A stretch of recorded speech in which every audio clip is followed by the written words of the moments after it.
Asalaamu calaykum waraxmatullaahi wabarakaatu. Mar kale iyo muuqaal cusub kusoo dhowo Bitaj. Muuqaalkan waxa uu ku saabsan yahay oo maaragtay ka mid yahay qaybihii hore ee Gmail-ka aan uga sheekeynay.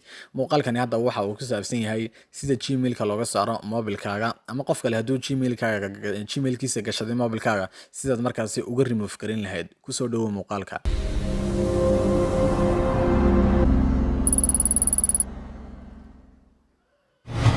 Marka aad mobilkaaga soo furto isla markaaba waxa aad tagi doontaa qaybta setting-ka marka aad tagto halkan waxaad kasii dooran doontaa qaybtaas ay ku qoran tahay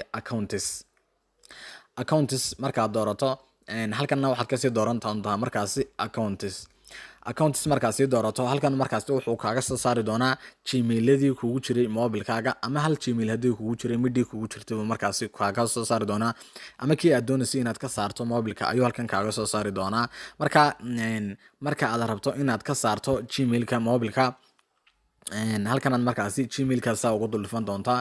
Markaad ku dul dhufato halkaa hooste wadiga arkaya inay ku qoran tahay remove account.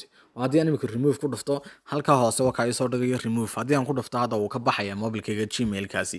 Halkaasaad markaasi ku dul dhufan doontaa si uu uga remove gareeyo mobilkii gmailkii.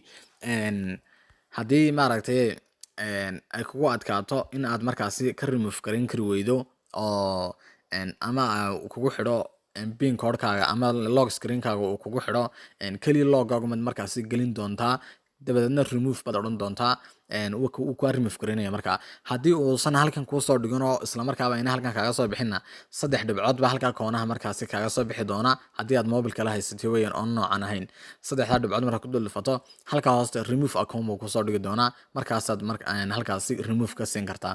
Qaabkaasaad uga saari kartaa mobilkaaga gmailka. Waxaan rajeynayaa inuu ku caawiyo muuqaalkani inkastoo gaabnidiisana ay faa'iido badan ku jirtay. Tan iyo muuqaalka xiga. Assalaamu calaykum waraxmatullaahi wabarakaatu.